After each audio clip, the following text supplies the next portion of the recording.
Shalom, selamat pagi Bapak Ibu, Saudara-saudari sekalian.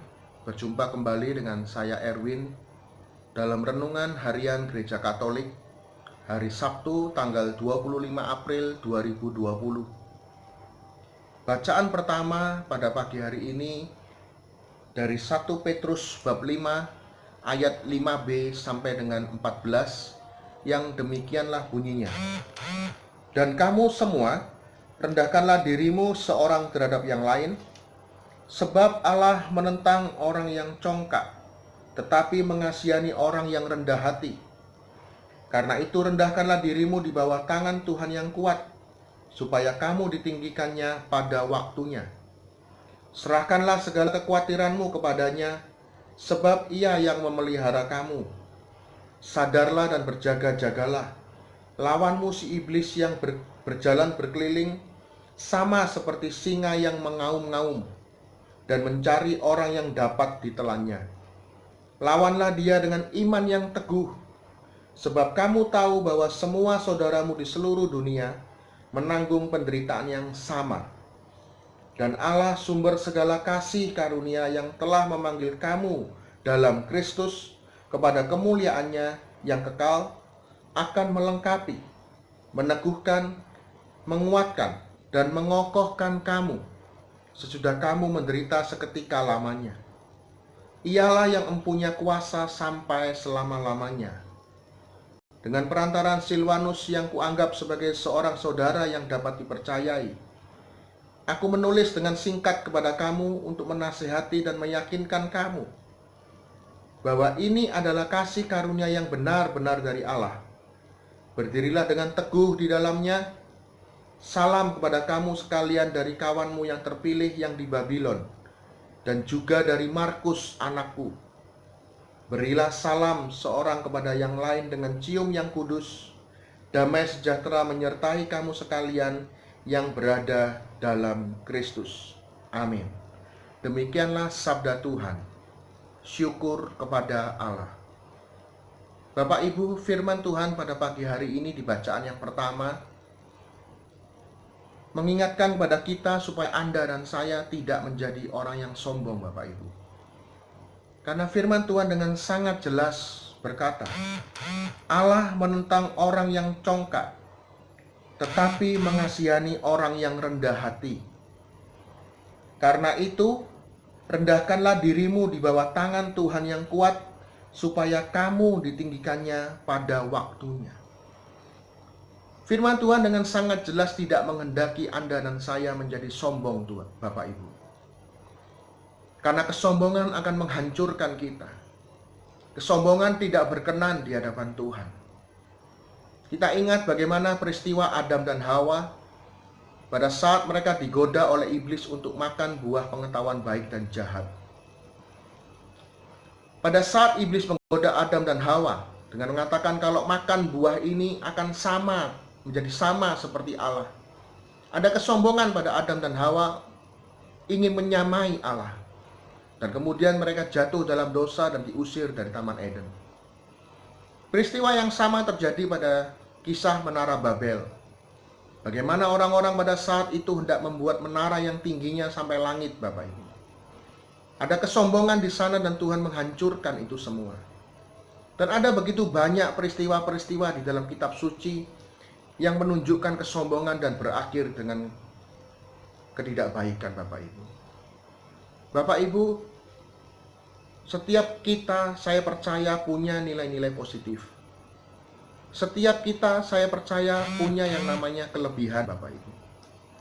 Tidak ada yang salah dengan yang namanya nilai-nilai positif atau kelebihan itu, karena itu memang adalah kasih karunia Tuhan. Tidak ada yang salah dengan percaya diri, Bapak Ibu.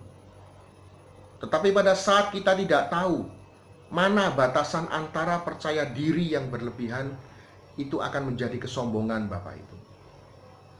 Di 1 Korintus bab 1 ayat yang ke-31 berkata demikian. Karena itu seperti ada tertulis, barang siapa yang bermegah, hendaklah ia bermegah di dalam Tuhan. Bapak Ibu, Setiap kita boleh yang namanya percaya diri. Setiap kita boleh yang namanya bermegah. Tetapi Tuhan ingatkan bahwa kepercayaan diri kita bukan untuk kesombongan. Kepercayaan diri kita untuk bermegah di dalam Tuhan. Artinya Bapak Ibu, kita memuliakan nama Tuhan dengan setiap kelebihan-kelebihan yang Tuhan berikan kepada kita. Supaya melalui setiap kelebihan yang ada pada diri kita, kita jadi berkat bagi orang lain.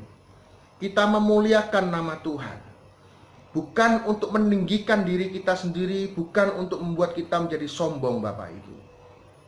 Karena sekali lagi, Tuhan membenci orang-orang yang sombong dan congkak hatinya. Kita perlu belajar bersama-sama Bapak Ibu, kita menyadari bahwa setiap kelebihan itu sekali lagi adalah kasih karunia Tuhan. Semua berasal daripada Tuhan. Kalau Tuhan tidak memberikan itu kepada kita, kita ini tidak ada artinya apa-apa Bapak Ibu. Mari kita sadari bersama-sama setiap apapun yang kita punya. Setiap harta yang kita punya. Setiap kepandaian yang kita punya. Setiap kebijaksanaan yang kita punya. Hikmat yang kita punya. Seluruh apa yang ada dalam diri kita, dalam kehidupan kita. Semua berasal daripada Tuhan. Tuhan mau Bapak Ibu supaya Anda dan saya tidak jatuh dalam dosa kesombongan. Itu sebabnya pada ayat yang ke-8, 1 Petrus 5 ayat ke-8, firman Tuhan katakan, sadarlah dan berjaga-jagalah, lawanmu si iblis berjalan berkeliling sama seperti singa yang mengaum-ngaum dan mencari orang yang dapat ditelannya. Bapak Ibu, iblis selalu mencari kesempatan pada saat kita lengah. Iblis selalu mencari kesempatan pada saat kita tidak punya pada saat hidup kita tidak berpaut pada Allah. Dia mau menjatuhkan kita melalui kesombongan kita, Bapak Ibu. Itu sebabnya sekali lagi Tuhan mengingatkan di ayat ke-9, lawanlah dia dengan iman yang teguh. Bapak Ibu, Tuhan mau kita selalu punya iman yang teguh. Kita selalu tetap percaya bahwa setiap apa yang kita punya berasal daripada Tuhan. Dan untuk itu kita harus percaya kita harus percaya dengan iman yang teguh Bapak Ibu, supaya iblis tidak dapat menjatuhkan kita dalam dosa kesombongan tersebut. Mari kita boleh praktekkan firman Tuhan pada hari ini, pada pagi hari ini Bapak Ibu. Kita pakai apa yang kita punya, apa yang sudah Tuhan beri, untuk jadi berkat bagi orang lain dan memuliakan nama Tuhan kita. Mari kita berdoa demi nama Bapa, Putra, dan Roh Kudus. Amin. Terima kasih Tuhan untuk apa yang Tuhan telah boleh beri dalam hidup kami. Sebagaimana firman-Mu di 1 Korintus 1 ayat 31. Apabila kita bermegah Tuhan, biarlah kami bermegah di dalam nama-Mu. Apa yang kami punya semua berasal daripada-Mu. Ingatkan kami selalu Tuhan Yesus dengan iman yang teguh, supaya kami tidak jatuh dalam dosa kesombongan. Supaya kami sadar bahwa semua apa yang kami miliki berasal daripada-Mu. Dan hidup kami menjadi berkat bagi orang lain, dan memuliakan nama-Mu dengan apa yang Tuhan boleh beri dalam hidup kami.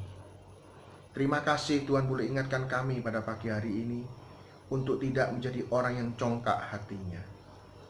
Pimpin kami sepanjang hari ini Tuhan, di dalam nama Tuhan Yesus Kristus, kini dan sepanjang segala masa. Amin. Di dalam nama Bapa, Putra, Roh Kudus. Amin. Terima kasih Bapak Ibu Saudara-saudari sekalian. Tuhan memberkati kita semua berkah dalam.